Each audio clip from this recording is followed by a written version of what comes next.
Today we want to talk about the culture handoff that happens when one generation is getting ready to hand it off to another. But again, this applies to every business. Every business has a culture. Even if it's just don't screw it up, which is what we hear mom and dad say a lot. And when we hear mom and dad say just don't screw it up, what we can be assured of almost always is that yes, there's a culture that exists, but it's a culture that exists by default. And whether it's mom and dad saying don't screw it up, or whether it's a business owner that doesn't have a second generation in the business telling their key people just don't screw it up, the truth is the same. There's often a culture of default. And when we talk about a culture of default, it can mean a lot of things. It can be really, really crappy and toxic because it's driven by a few toxic people, or it can be great. And if it's great, it's typically driven by a very charismatic leader who's out front, who's leading the charge, who's caring for people and staying on top of it. And that's great, but it's not an intentional culture. And we believe that there's a difference. We believe there's a difference between the culture you just allow to happen and the culture you intentionally create and foster and nourish and constantly encourage. And that's what we're after. And this is what gives the second generation hope if they're coming into a situation where mom and dad are saying, just don't screw it up. And they say, no, it's not about screwing it up. It's about accomplishing something great. It's about growing this. Go back and watch our video on growth mindset. And that's what the second generation's coming into. This should be an encouragement to you because you can create the culture you want to create, right? So the first thing is understanding you already have a culture. Positive or negative. When we go into a brand new business and we do a strategic assessment, it's in essence kind of gauging what's their readiness to kind of embark on this strategic journey and how much work are we going to have to do to get them ready and who are the key players going to be. One of the first things that we do is we assess the culture, and we do this through a series of interviews, and we can tell you exactly what the culture is that you have just by listening to your people talk about the way they perceive the business, about the way your customers perceive the business, about the way vendors perceive the business, how the community looks at the business. We can do some secret shopper calls, and we can tell you what kind of culture you have. It exists. Every business has a culture, even the ones that stink. It's still a culture of crappiness. So if you want to build or rebuild the culture, there's a few key ingredients that you have to walk through, and it's not rocket science, but it is a discipline. Number one, you have to identify and define your values. I don't believe it's possible to intentionally create the culture you want without identifying and defining your values. It's one of the first exercises we go through with clients who don't have them. And these are Axiom's values right here. I use Axiom as an example because it's the one that I know the best.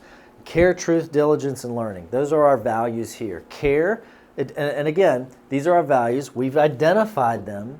But now I have to go define these because care to you might be different than what care to me is. And as the business owner, I want to create the culture. It's important that my definition of care is the one that gets out to the world, and it's the one that we're trying to live out. So care, for Axiom, means that we love those we serve.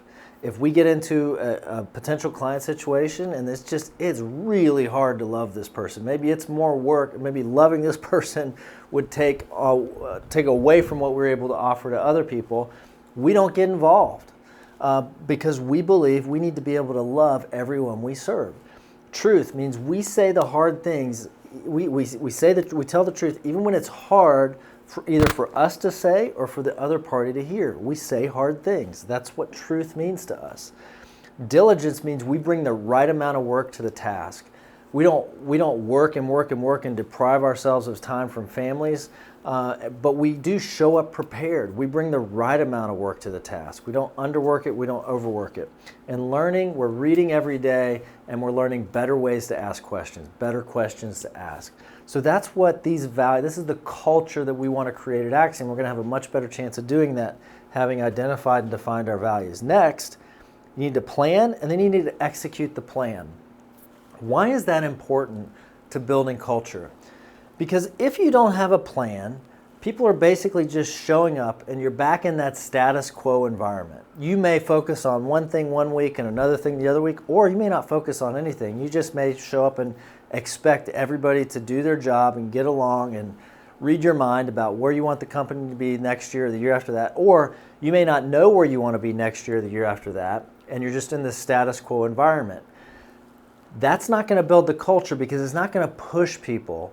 What you're looking for is opportunities to push people to do more, to expect more of themselves, to develop skills and abilities that they may not have had yesterday, so that in the process of developing those skill sets, they run up against things that challenge them, situations that are difficult, and you start to see, do we have the character? Do we have the culture that we aspire to?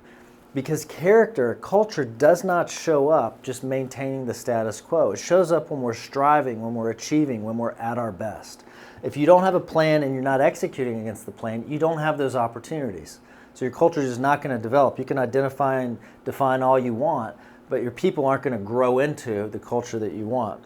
And as you're doing the planning and the execution, you have to stay consistent. So when people don't measure up to the culture that you want, when they're not living out your values, you have to bring them aside and you have to say, look, I love that you accomplished this. It's just how you accomplished it is not consistent with our values. I love that you hit your sales numbers, but the way you hit your sales numbers was not consistent with our values.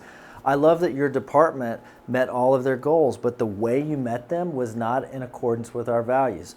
And that's what staying consistent means. Now, how long does it take to develop a culture? We hear it takes years and years and years. Well, you have to be consistent and you have to stay at it and you have to persist.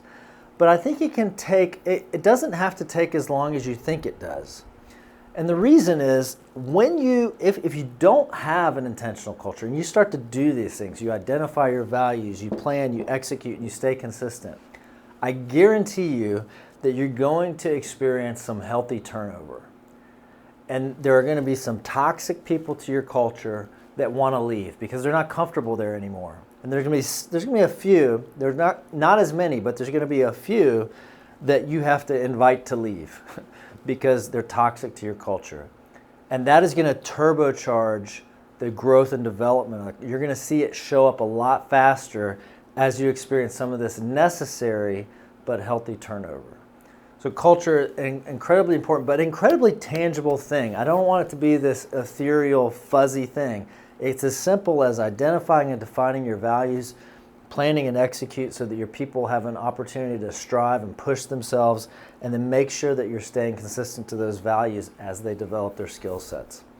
It's that easy.